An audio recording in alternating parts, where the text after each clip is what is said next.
dédé àsìkò yìí ní gbogbo ibi tí a bá ti ní àǹfààní àti máa gbọ́ wa fún ti àkókò yìí. Bẹ́ẹ̀ náà la sì tún kí wa káàbọ̀ sí orí ìkànnì Àròyé Baba 1010 TV níbi tí a ti máa mú wá sí etí ìgbọ́yín àwọn ìròyìn lọ́kàn òjọ̀kan lédè Yorùbá pọ́nbélé. Gẹ́gẹ́ bí ẹ ṣe mọ̀ ní, Adéṣọlá yín náà ni ẹyinjú Olódùmarè tí ó ṣe fi gígùn. Ǹjẹ́ síwájú kí a tó máa gbọ́ àwọn ìròyìn náà, ẹ jẹ́ ká tẹ́tí gbọ́ àwọn tí ń ṣe kókó inú rẹ̀. Iléeṣẹ́ ọmọ ogun orílẹ̀-èdè yìí ti pè fún ìfọwọ́sowọ́pọ̀ láti kojú ìjà sí àwọn agbésùnmọ̀mí lókè ọya. Àwọn ọlọ́pàá ìpínlẹ̀ Kogi ti dóòlà ọkọ̀ akérò bọ́ọ̀sì 8 kúrò lọ́wọ́ àwọn ajínigbé nípínlẹ̀ náà. Òpópónà reluwé Àbújá sí ìlú Kaduna yóò máa bẹ̀rẹ̀ iṣẹ́ láàrin ọ̀sẹ̀ tí a wà yìí. Gómìnà ìpínlẹ̀ Kwara ti pè fún ìrànlọ́wọ́ lórí ètò ààbò ní ìpínlẹ̀ náà. Ìjọba àpapọ̀ ti tako lílọ́ ìgbésùnmọ̀mí mọ́ ọ̀rọ̀ ẹ̀sìn lórílẹ̀‐èdè yìí. Àjọ NISO ti dá sí àríyànjiyàn tó wà láàrin iléeṣẹ́ ìfọpo Dangote àti ẹgbẹ́ Pẹ̀ngásà. Ǹjẹ́ ní báyìí ẹ jẹ́ ká máa gbọ́ àwọn ìròyìn náà lẹ́kùnrẹ́rẹ́. Iléeṣẹ́ ọmọ ogun ilẹ̀ yìí ti pè fún ìfọwọ́sowọ́pọ̀ láti kojú ìjà sí àwọn agbésùnmọ̀mí lápá òkè ọya. Iléeṣẹ́ ọmọ ogun orílẹ̀-èdè yìí ti pè fún ìfọwọ́sowọ́pọ̀ láàrin àwọn ikọ̀ aláàbò gbogbo, àwọn gómìnà ìpínlẹ̀, àwọn lọ́balọ́ba àti àwọn ará ìlú láti fọwọ́sowọ́pọ̀ kojú ìjà sí àwọn agbésùnmọ̀mí tí ń da omi àlàáfíà ìlú jákèjádò òkè ọya. Pípè fún ìfọwọ́sowọ́pọ̀ yìí ló wáyé lásìkò tí adarí àwọn ọmọ ogun àti olùbáràlú sọ̀rọ̀ Brigadier Gabriel Tukur Ismail Gusau ṣe àbẹ̀wò sí kọmíṣánná lórí ìròyìn àti àṣà ní ìpínlẹ̀ Kebbi ọ̀gbẹ́ni Yakub Ahmed Birni ní ìlú Birni ní ìpínlẹ̀ Kebbi. Nínú ìpàdé yìí ni General Gusau ti ṣàlàyé lórí pàtàkì ìfọwọ́sowọ́pọ̀ láàrin àwọn àdúgbò àti ṣíṣàgbékalẹ̀ àwọn ẹ̀ṣọ́ aláàbò ní agbègbè kọ̀ọ̀kan tí wọn yóò máa ṣe àkúnlọ́wọ́ fún àwọn ikọ̀ ọmọ ogun láti máa kojú ìjà sí àwọn ọ̀daràn agbésùnmọ̀mí lókè ọya. Ó tún sọ pé àwọn ọmọ ogun ṣiṣẹ́ pẹ̀lú àwọn akọ̀ròyìn láti lè máa fi ìròyìn tó wọn létí lórí bí ìgbésùnmọ̀mí bá ṣe ń lọ jákèjádò orílẹ̀-èdè yìí. Gusau sọ pé iléeṣẹ́ ọmọ ogun ti ṣetán láti fọwọ́sowọ́pọ̀ pẹ̀lú àwọn ará ìlú fún gbígbógun ti àwọn ọ̀daràn agbésùnmọ̀mí wọ̀nyí tí àṣeyọrí sì gbọdọ̀ wáyé láti lè jẹ́ kí àwọn ìpàdé kọ̀ọ̀kan tí àwọn ní ó so èso rere. Iléeṣẹ́ ọmọ ogun orílẹ̀-èdè ti wá jẹ́jẹ́ ìfarajìn àti iṣẹ́ takuntakun láti dẹ́kun àwọn agbésùnmọ̀mí jákèjádò orílẹ̀-èdè Nàìjíríà lápapọ̀. Òpópónà reluwé Àbújá sí Kaduna yóò máa bẹ̀rẹ̀ iṣẹ́ padà ní àárín ọ̀sẹ̀ tí a wà yìí. Iléeṣẹ́ ọkọ̀ ojú irin reluwé ti kéde síta wípé òpópónà ojú irin reluwé ti Àbújá sí Kaduna yóò bẹ̀rẹ̀ sí ní ṣiṣẹ́ padà lẹ́yìn ìdádúró díẹ̀ tí wọ́n ní látàrí ìṣubú ọkọ̀ reluwé tó ṣẹlẹ̀ nínú oṣù kẹjọ tó kọjá lọ yìí. Iléeṣẹ́ náà kéde ọ̀rọ̀ yìí nínú ìwé kan tí wọ́n buwọ́lù láti ọ́fíìsì olùbáràlú sọ̀rọ̀. Iléeṣẹ́ náà Ọ̀kẹ́ni Kayettus Gbìyìnmádù nígbà tó ń bá àwọn oníròyìn sọ̀rọ̀ wípé àwọn àjọ náà ti sa ipá láti lè jẹ́ kí àtúnṣe òpópónà náà ó padà sípò tí yóò sì yàtọ̀ sí tàtẹ̀yìnwá gédéǹgbé nípa ààbò. Ọ̀gá àgbà náà sọ pé àwọn ti parí iṣẹ́ lórí àtúnṣe náà tí iṣẹ́ sì gbọdọ̀ bẹ̀rẹ̀ ní kíákíá látàrí àṣeyọrí náà tí àwọn ti ṣe. Ó wá dúpẹ́ lọ́wọ́ àwọn èrò tí wọ́n ń wọ ọkọ̀ náà pẹ̀lú ẹ̀mí sùúrù àti ìfaradà tí wọ́n ní lásìkò tí wọ́n ń ṣe àtúnṣe ojú òpópónà ojú irin náà. Ó ní gẹ́gẹ́ bí ipa tàwọn láti kó, àwọn ti fi owó ránṣẹ́ sí àwọn ènìyàn tí wọ́n ní ìfarapa lásìkò ìjàmbá ọkọ̀ náà tí àwọn sì tún dá owó padà fún àwọn tí ó ti san owó ìrìnàjò sílẹ̀, ṣùgbọ́n tí ò sí àǹfààní fún wọn láti tẹ̀síwájú nínú ìrìnàjò náà. Ṣùgbọ́n ní báyìí ni àwọn ọkọ̀ reluwé náà ti bẹ̀rẹ̀ iṣẹ́ tí ààbò tó péye sì dájú fún àwọn èrò ọkọ̀ náà tí wọ́n bá fẹ́ rìnrìn àjò. Àwọn ọlọ́pàá ìpínlẹ̀ Kogi ti dóòlà àwọn ọkọ̀ akérò bọ́ọ̀sì 8 kúrò lọ́wọ́ àwọn agbésùnmọ̀mí ní ìpínlẹ̀ náà. iléeṣẹ́ ọlọ́pàá ìpínlẹ̀ Kogi ti dóòlà ọkọ̀ akérò bọ́ọ̀sì ti iléeṣẹ́ Geofence tí àwọn ọ̀daràn ajínigbé ṣe ìkọlù sí ní ọjọ́ Ẹtì Friday pẹ̀lú àwọn ọkọ̀ akérò mìíràn bẹ́ẹ̀. Agbẹnusọ fún iléeṣẹ́ ọlọ́pàá ti ìpínlẹ̀ Kogi SP Aya Williams sọ pé àpapọ̀ ikọ̀ ọmọ ogun àti iléeṣẹ́ ọlọ́pàá ni wọ́n ti dóòlà àwọn ọkọ̀ akérò 8 kúrò lọ́wọ́ àwọn ajínigbé tí ìgbìyànjú sì ń tẹ̀síwájú sí láti dóòlà àwọn ọkọ̀ 4 mìíràn tó sì kù ní bùbá àwọn ajínigbé wọ̀nyí. Ìròyìn kan tó léde ló ti sọ pé àwọn ọ̀daràn ajínigbé yìí ṣe ìkọlù sí ọkọ̀ akérò bọ́ọ̀sì ti iléeṣẹ́ Big Geofence ní tí nọ́mbà rẹ̀ ń ṣe FUG 13YY ní òpópónà Kẹ́nẹ́ sí Auchi. Lásìkò ìṣẹ̀lẹ̀ náà ni àwọn ọ̀daràn wọ̀nyí tún kó àwọn ènìyàn 12 wọgbó lọ láwọn tí wọ́n ń bọ̀ láti ìlú Àbújá lọ sí ìlú Benin ní ìpínlẹ̀ Edo. Ó ṣàfihàn ọ̀rọ̀ rẹ̀ wípé DPO Division Kẹ́nẹ́ Nasir Mohammed ló ti tètè pàṣẹ fún àwọn ọlọ́pàá agbègbè náà láti darapọ̀ mọ́ àwọn ikọ̀ ọmọ ogun àti àwọn fìjìláńtè láti tètè tẹ̀lé àwọn ọ̀daràn wọ̀nyí ní kíákíá tí wọ́n sì dóòlà àwọn ọkọ̀ bọ́ọ̀sì 8 àti àwọn ènìyàn tí wọ́n ń jí gbé lọ. Agbẹnusọ fún iléeṣẹ́ ọlọ́pàá ti ìpínlẹ̀ Edo Yasir Abubakar fi ìdí ìṣẹ̀lẹ̀ náà múlẹ̀ lásìkò tí ó ń bá àwọn oníròyìn sọ̀rọ̀ látòrí ẹ̀rọ ayélujára rẹ̀. Ìjọba àpapọ̀ ti tako lílọ́ ìgbésùmọ̀mí mọ́ ọ̀rọ̀ ẹ̀sìn ní orílẹ̀-èdè Nàìjíríà. Ìjọba àpapọ̀ orílẹ̀-èdè yìí ti bu ẹnu àtẹ́ lu àwọn awuyewuye tó ń wáyé lórí ọ̀rọ̀ ìgbésùmọ̀mí wípé wọ́n ń ṣe láti máa tako àwọn ọmọlẹ́yìn Kristi ni. Ọ̀rọ̀ kan tí wọ́n buwọ́lù láti ọ́fíìsì ẹni tí ń ṣe mínísítà fún ìròyìn Mohammed Idris lọ́jọ́ Ajé Monday ló ti tako ọ̀rọ̀ náà tó sì ṣàpèjúwe rẹ̀ gẹ́gẹ́ bí eléyìí tó lè dá wàhálà sílẹ̀ láàrin àwùjọ. Ìjọba àpapọ̀ sọ wípé ọ̀rọ̀ tí wọ́n ń gbé káàkiri wípé àwọn kan ló ti ń fi ìkọlù ọlọ́kanòjọ̀kan tó wáyé náà ṣe aburú fún àwọn ìjọ ọmọlẹ́yìn Kristi láti lè dá wọn lọ́wọ́ kọ́ lórílẹ̀‐èdè Nàìjíríà. Wọ́n ní ọ̀rọ̀ náà jìnnà sí òtítọ́ tí yóò sì lè fa ìkùnsínú àti wàhálà láàrin ìlú. Wọ́n tún tẹ̀síwájú nínú ọ̀rọ̀ náà wípé orílẹ̀-èdè Nàìjíríà àti àwọn orílẹ̀-èdè ilẹ̀ aláwọ̀ dúdú mìíràn ló ti ń kojú ìgbésùmọ̀mí látọ̀dọ̀ àwọn ọ̀daràn lọ́kànjọ̀kan lásìkò tí a wà yìí. Ṣùgbọ́n tí ìjọba orílẹ̀-èdè Nàìjíríà ò dúró tí wọ́n sì dákẹ́ lórí ọ̀rọ̀ náà. Ní báyìí ni ìjọba àpapọ̀ rọ àwọn ọmọ bíbí orílẹ̀-èdè yìí láti dẹ́kun ọ̀rọ̀ kan tí wọ́n ń gbé kiri wípé àwọn ènìyàn kan ni wọ́n kóra wọn jọ láti máa ṣe ìkọlù sí àwọn ilé ìjọsìn ọmọlẹ́yìn Kristi jákèjádò orílẹ̀-èdè yìí, tí wọ́n sì ń ṣàpèjúwe ọ̀rọ̀ náà gẹ́gẹ́ bí eléyìí tó lè dá wàhálà sílẹ̀ láàrin àwùjọ.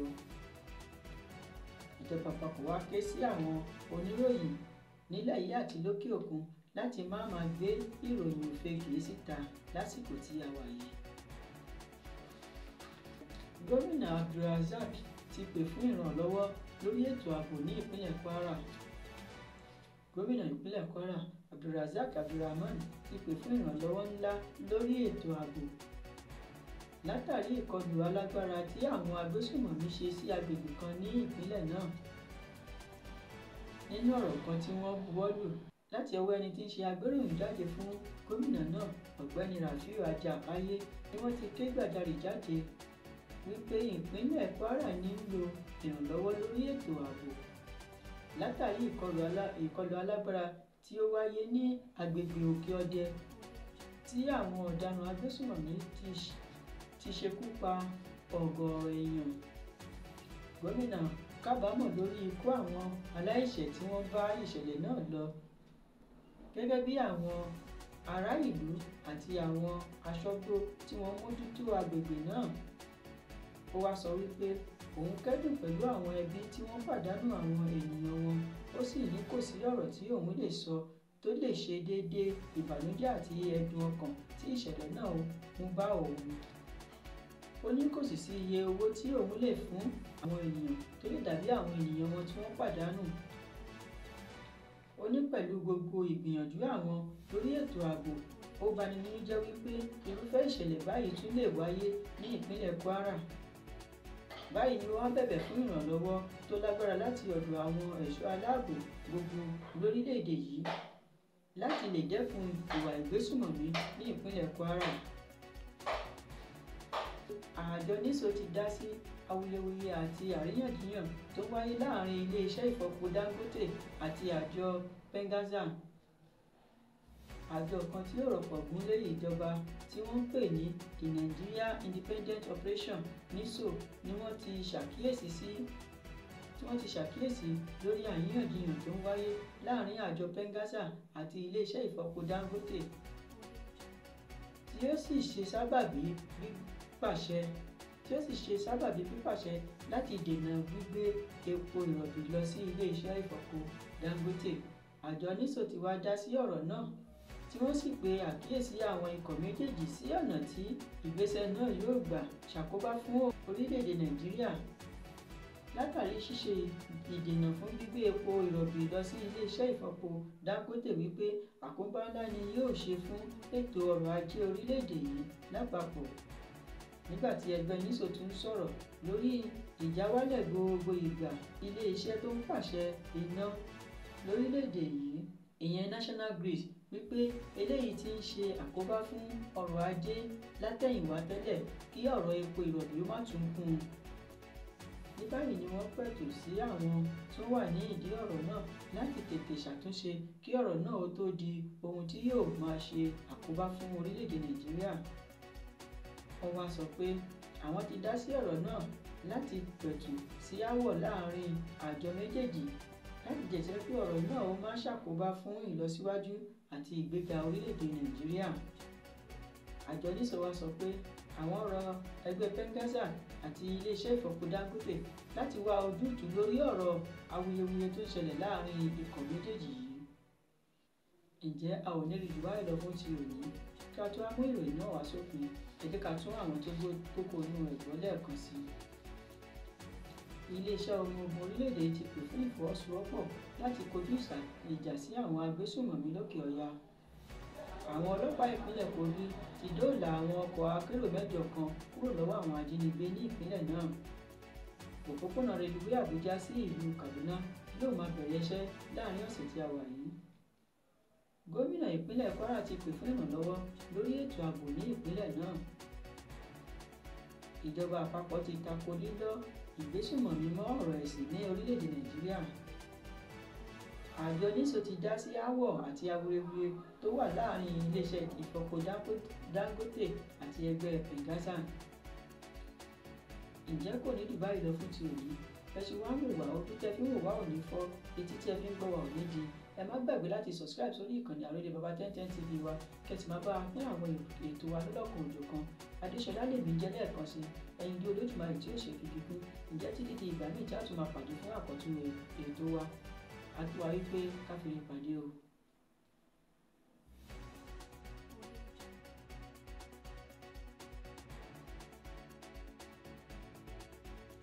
Òkè Ọdẹ níbi tí a gbọ́ pé nǹkan ti ń ṣẹlẹ̀, a sì rí àwọn ọ̀dọ́ tí wọ́n ń fi ẹ̀hónú hàn tí wọn ò jẹ́ kí àwọn ọkọ̀ kí ó kọjá ọkọ̀ láti Àbújá lọ sí Ìlọrin tàbí láti Ìlọrin lọ sí Àbújá. Àwọn ọlọ́pàá náà wà tí wọ́n dúró wámúwámú láti rí wípé kò sí rògbòdìyàn.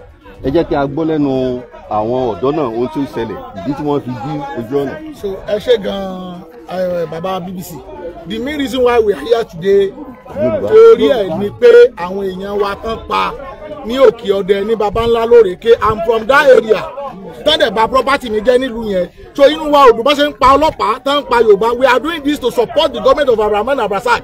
We are not against the government and we know the government is trying its best. But we are using this opportunity to call Abdulrahman, the Tinubu, to come to our aid, to support us. We need more security in that area. I need the ọ̀pọ̀lọpọ̀ security lórí àyẹn. I need the army barracks níbẹ̀ yẹn because àwọn people yìí igbó yẹn láti bàbá ńlá tó fi lọ sí Ẹ̀gbẹ́ ní Kogi state kò sí ìlú kankan bẹ̀ẹ̀ náà máa ń hàì sí. So abẹ Ọlọ́run abẹ Tinubu kó jọ kó wá kó ṣàánú wa lórí ọ̀rọ̀ yìí. I need the help. Wọ́n ti fẹ́ pa wá tó o èèyàn 14 náà pa lánàá èèyàn 15 náà pa lánàá ìtọ́ wa ń bà wá lọ́kàn.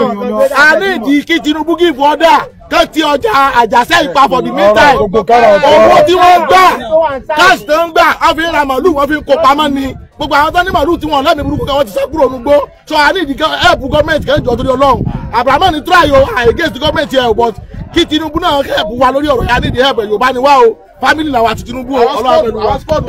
ẹ sọ̀rọ̀ nípa ọjà àjàṣẹ́ pé kò tí pa.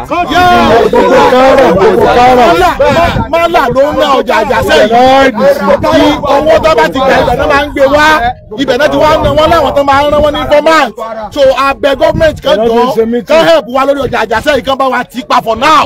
táwọn bá gba owó tí wọ́n bá ríbi tó bá ti ná owó yẹn máa wà useless owó tó ń gbà táwọn ríbi tó ti ń ná òun ló jẹ́ ká tó máa rí ní dèta ní máa gba owó ìṣòwò à ń bẹ gọ́ọ̀mẹ̀ntì kan jọ ká torí ọlọ́gbogbo káà tó wà nílẹ̀ gómìnà pátápátá bá wa tì. for now àwọn local government chairman wọ́n gbé gbèsè ní bí abi 2 weeks ago láti ti ipá kára ìtàn náà kiri pẹ̀lú pé ọjà kára iná ti ń ná owó tó ń gbà to the surprise àwọn lọ́balọ́ba wa kan ò gbà kan ti ọjà yìí pé iṣu yẹn ò tí ì dájàṣẹ́ mo dẹ̀ fẹ́ náà jọba Tinubu lẹ́sí pé òrékè ni problem yìí ti bẹ̀rẹ̀ lẹ́yìn ìgbà tó bẹ̀rẹ̀ lóde ó dé baba ńlá after baba ńlá ó dé Sàgbẹ̀ after Sàgbẹ̀ sì òkè ọ̀dẹ́ ìgbẹ̀yẹ 15 lánàá so after òkè ọ̀dẹ́ sì ìgbàjà làwọn pípù yìí fẹ́ wá tọ́ba ti wá nígbàjà wọ́n di oníkan àjàṣẹ́ so à ń bẹ Ọlọ́run à ń bẹ gọ́ọ̀mẹ̀ntì Tinubu kan jọ ká help wa o àdìgbò fún wọn tí wọ́n là ń ṣe o Ọlọ́run ní bá dáadáa ọmọ Nàìjíríà jẹ́ o èèyàn 15 ló pa so náà a rí pé ẹ ti fi di dá ọ̀nà. yes kí ni eléyìí túmọ̀ sí. a fi ẹ̀hónú wa tá a bá dáná iná ò ní wá bí lẹ́nìí tá a bá gbégi sójú ọ̀nà ẹ̀yin gan ò ní wá bí kẹ́ wá bẹ̀rẹ̀ pé kí ló ń dùn wá. àdẹ̀bẹ́ anybody jà àpamọ́là àpá anybody àdẹ̀nà anybody àdàbẹ́ ṣe eléyìí láti fi create awareness fún gọ́ọ̀mẹ̀ntì kan tó ń ṣe wá ni kò dẹ̀ sẹ́ni tó bẹ́ẹ̀ anybody jà and as we are talking after this interview we are going to open the hole so tí wàhálà mọ́sẹ̀rẹ̀ mọ́ Ọlọ́run ó ṣàánú wa lórí ẹ̀ níta nídìí yín fún mi. orúkọ yín. Alhaji Mutaru Bitoye láti Ìgbàjà. lórí ohun tó ṣẹlẹ̀ ní Òkè-Ọdẹ lánàá àti tó ń ṣẹlẹ̀ lọ́wọ́lọ́wọ́ báyìí kí ni ẹ lè rí sọ sí. n tó ń ṣẹlẹ̀ lọ́wọ́lọ́wọ́ báyìí agbára wa ò fẹ́ ká mọ́ àmọ́ ní tí mo lè rí sọ sí ni pé mò ń bẹ Kwara State government mò ń bẹ àwọn stakeholder wa Kwara South come immediate withdrawal of military line in our land. This is a pure Yoruba land. Why military line? Why àbòrò pa wá ẹ wá kó bòrò wá kó wá protect wa. Àwọn ọdẹ wa ta rí lánàá tó pa lánàá wọn láti sọ fún wa pé àwọn military line lead squad wà bá wọn. So ìdí eléyìí láti wá sí báyìí pé Kaira market ibẹ̀ náà la military line ibẹ̀ náà bòrò wà. We don't want military line in our land. Àtẹ̀fẹ́ bòrò mọ́ ilẹ̀ wa. We want peace in our land. ẹ ṣe púpọ̀. Hello. Orúkọ tèmi ni Sẹ̀san Òkèlè. Nǹkan tó ń ṣẹlẹ̀ ń sìn ó ń dùn wá gan. Torí àwọn ọmọ ìyá wa tọ́wọ̀n gbowó tọ́wọ̀n gbẹ́ ní ti tọ́wọ́lọ́ tí ara wọn gẹ́gẹ́ bí security náà ń pa yìí. Ikú tó lẹ̀ ń kojú gbẹ̀ ni òwe ló ń pa mọ́yọ̀. Àtàwọn gba ìbọn lọ́wọ́ wọn ní alẹ́ ìjẹta wọ́n fẹ́ lọ sáfíìsì ẹ̀ wọ́n dẹ̀ pa gbogbo wọn lánàá kẹ́lẹ́ mọ̀ pé àwọn tó gbà wọ́n lọ́wọ́ wọn wọ́n mọ̀ sí nǹkan tó ṣẹlẹ̀ nìyẹn but kábà bẹ àwọn ìjọba kábà lọ́wọ́ sí nǹkan tó ń ṣẹlẹ̀ yìí. àjọ kí lè lè sọ pẹ̀lú wọn ní drone kan ṣiṣẹ́ mọ́jú wọn lọ́jọ́ yẹn pé ó capture kiri kan ní sáyẹn. wọ́n ní kọ́pítà kan ṣiṣẹ́ mọ́jú kó dẹ̀ drop àwọn èèyàn pé kọ́pítà yẹn ṣiṣẹ́ kó dẹ̀ drop àwọn èèyàn pé àwọn dẹ̀ fura pé àwọn èèyàn tó drop wọn kó ìbọn lé wọn lọ́wọ́ pé kọ́ lọ́wọ́ attack níjọ́ kejì bọ̀ kókó ni pé kí ìjọba kọ́rọ̀ wá lọ́wọ́ pẹ̀lú ọ̀rọ̀ tó ń ṣẹlẹ̀ yìí torí gbogbo wa ní gbogbo Kwara South kò sẹ́ni tó lè sùn mọ́ kò sí ẹni tó lè sùn mọ́ tábàgbọ́ kẹ́ kò sẹ́ni tó máa sùn a dẹ̀ níyàwó alọ́mọ àní gbogbo ẹ̀ àwọn èèyàn ti ń kó lọ wọ́n ti ń kó lọ kúrò ní Kwara. ilé abẹ́ kí ìjọba ṣe fún yín gangan báyìí lórí ọ̀rọ̀ kíjọba ràn wá lọ́wọ́ ibi tí ó wà yẹn kíjọba bá wa pọ́ǹpù ẹ̀ wọ́n ní gáràjì ní baba ńlá wọ́n ní gáràjì ní odò Yásàngó wọ́n dẹ̀ mọ̀ pé wọ́n wà ń bẹ̀ gbogbo èèyàn ló mọ̀ pé àmì wọn kò wà ń bẹ̀ ọlọ́pàá mọ̀ pé wọ́n wà ń bẹ̀ kí ìjọba wa lọ́wọ́ sí kọ́ lọ bọ́ǹbù wọn ń bẹ̀ ibà ní gáràjì wọn. àwọn agbésùmọ̀mí àwọn ẹni yìí wọ́n ní ibùba wọ́n dẹ̀ mọ̀ wọ́n bàbá Ṣàngó. bàbá Ṣàngó nílé wa alákìlá lẹ́gbẹ̀ẹ́ bàbá ńlá wọ́n sọ pé wọ́n lẹ́gbẹ̀ẹ́ bàbá ńlá ìbẹ̀lẹ̀ bá wọ́n gbé ọmọ bí wọ́n gbé. àní báyìí ti ẹ fi dá ọ̀nà tí kò sẹ́ni tó lè kọjá lílọ bíbọ̀ ọkọ̀ kí wá ní ohun tí ó máa ṣẹlẹ̀ báyìí. wọ́n lè mọ̀ pé ó dùn wá dé ọkàn torí àwọn èèyàn wa náà ń pa àwọn tàjọ́ ń jókòó tàjọ́ ń jẹun. reason ta fi fi dá ọ̀nà àfi bàǹkan jẹ́ àdẹ̀fí pọ̀ sí wàhálà. ẹ sọ orúkọ yín. a fẹ́ kíjọba rí orúkọ mi ní Alẹ́ṣinlọ́yẹ Saheed láti Gbàjà. a fẹ́ kíjọba rí nǹkan tó ń ṣe wá because a ti ń pariwo ó dàbí pọ́n gbọ́. there was a time tó ṣẹlẹ̀ ní ti baba ńlá tó wà ráúdí tí ògo wọ́ọ̀dù rí wọ́n kó security wá ní òkè ọ̀rẹ́ wọn jẹun fún a month lásán without anything wọ́n padà. àwa ń tà láti interview náà.